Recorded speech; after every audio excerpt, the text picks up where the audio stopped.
Bersih dan Perdana Menteri adakan pertemuan setuju dengan beberapa perkara. Pemimpin Bersatu pertahan hubungan mesra Muhyiddin dan Abdul Hadi. Ahli Parlimen PAS dakwa pelabur asing tidak mahu melabur di Malaysia susulan layanan tidak adil. Bersatu dakwa bersih hanya sekadar main wayang sahaja. Muda persoal bila Perdana Menteri akan hapuskan miskin tegar di negara ini.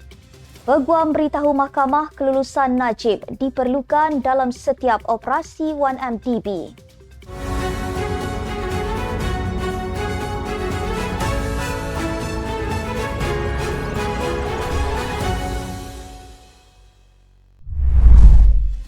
Bismillahirrahmanirrahim. Assalamualaikum warahmatullahi wabarakatuh dan salam Malaysia Madani. Bersama saya Asma Ismail dalam Netstep News edisi pagi 29 Februari 2024 bersamaan 19 Syakban 1445 Hijrah. Sebelum itu jangan lupa untuk subscribe YouTube Netstep TV dan follow Facebook Netstep Malaysia.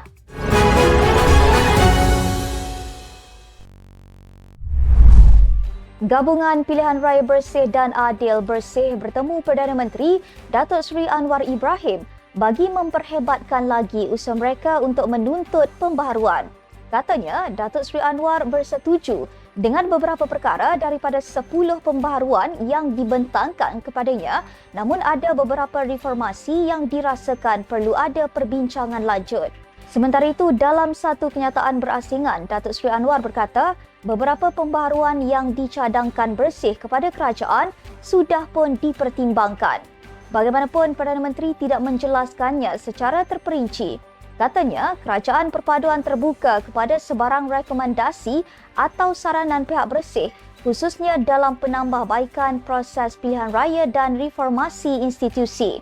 Terdahulu, Bersih mengadakan perhimpunan aman reformasi 100% dengan kehadiran kira-kira 100% peserta bagi mendesak kerajaan menunaikan janji melaksanakan reformasi menyeluruh.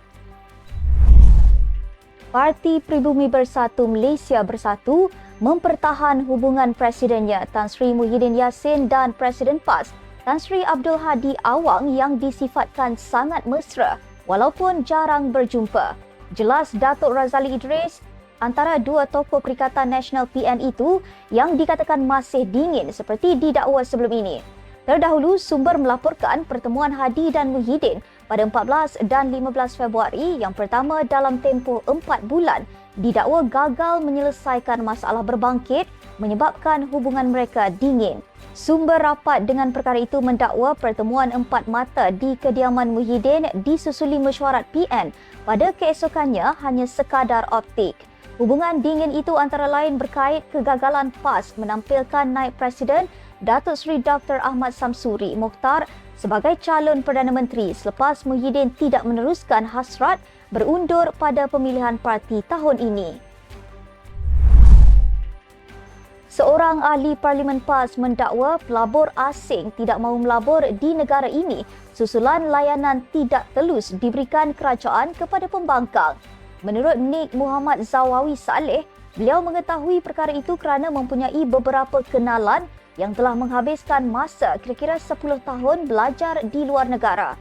Katanya, sikap yang berlaku dalam negara dan sikap yang seumpama inilah menyebabkan pelabur-pelabur asing di seluruh dunia sebenarnya meletakkan tanda soal yang banyak kepada Malaysia. Nik Zawawi yang merupakan ahli jawatan kuasa pimpinan PAS Pusat berkata demikian ketika membahaskan titah yang di-Pertuan Agong Sultan Ibrahim Sultan Iskandar di Dewan Rakyat. Justru beliau menyeru kerajaan supaya menyahut seruan baginda untuk memacu ekonomi Malaysia dengan bekerjasama membina persefahaman bersama. Parti Pribumi Bersatu Malaysia Bersatu berpandangan gabungan Pilihan Raya Bersih dan Adil Bersih hanya sekadar melepaskan batuk di tangga dan bukannya benar-benar mahu mendesak kerajaan melaksanakan perubahan seperti yang dijanjikan. Ketua Penerangan Bersatu Datuk Razali Idris berkata, Bersatu bersetuju dengan apa yang diminta Bersih, namun beliau sendiri nampak gabungan itu sudah mula hilang taring. Beliau mendakwa individu yang memimpin Bersih suatu ketika dahulu dan berdegar-degar menuntut pembaharuan, sebaliknya kini sudah menjadi sebahagian daripada kerajaan.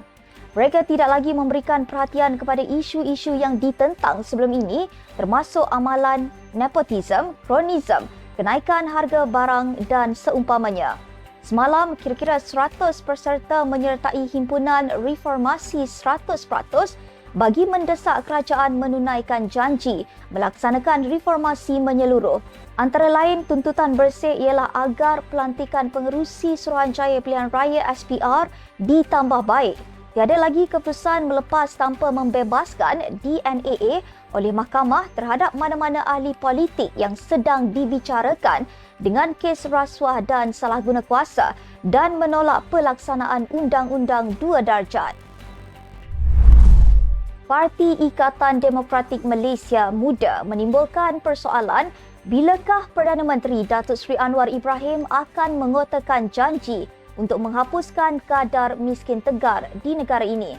Ahli Jawatan Kuasa Eksekutif Muda Selangor, Rain Abdullah berkata, adakah kenyataan Perdana Menteri untuk mengeluarkan 130,000 ketua keluarga daripada miskin tegar adalah sekadar retorik seperti diusulkan Kerajaan Malaysia Madani sebelum ini. Beliau turut mempersoalkan adakah ucapan itu sekadar retorik semata-mata.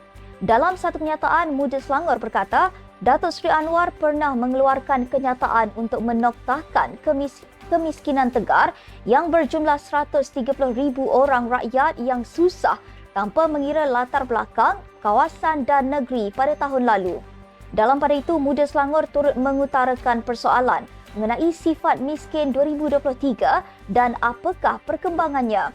Tahun lalu, Perdana Menteri berkata Kerajaan Malaysia Madani pimpinannya hampir menyelesaikan isu miskin tegar di negara ini.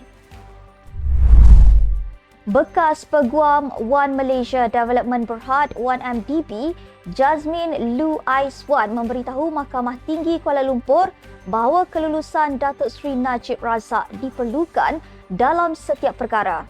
Itu kerana bekas Perdana Menteri itu memegang 3 jawatan penting dalam syarikat itu. Katanya adalah menjadi amalan. Malah sebelum beliau menyertai syarikat itu, kesemua perkara perlu dikemukakan kepada Najib yang memegang jawatan Perdana Menteri, Menteri Keuangan dan pengerusi Lembaga Penasihat CBOA 1MDB sebelum sebarang projek boleh diambil 1MDB. Bagaimanapun, Peguam Najib Tan Sri Muhammad Syafiee Abdullah berkata, terdapat perbezaan antara ketiga-tiga peranan anak guamnya dan Lu sebagai peguam seharusnya tahu bahawa Najib selaku CBOA tidak boleh membuat keputusan tanpa merujuk terlebih dahulu kepada lembaga pengarah 1MDB. Lu tidak bersetuju dengan cadangan Muhammad Syafiee dan menegaskan Najib sebagai Perdana Menteri dan Menteri Keuangan serta CBOA merupakan individu sama dan satu kelulusan daripada beliau merupakan kelulusan daripada ketiga-tiga peranan yang dimainkannya pada ketika itu. Najib menghadapi 4 pertuduhan iaitu menggunakan kedudukan beliau untuk memperoleh suapan berjumlah 2.3 bilion ringgit, dana 1MDB dan 21 pertuduhan pengubahan wang haram membabitkan jumlah sama. Sekian untuk edisi pagi ini. Ikuti perkembangan semasa isu-isu panas politik Malaysia setiap hari hanya di Netstab News. Jangan lupa untuk follow Facebook Netstab Malaysia dan subscribe YouTube Netstab TV. Netstab Malaysia menjangkau informasi mengorak inspirasi. Saya Asma Ismail. Assalamualaikum dan salam sejahtera.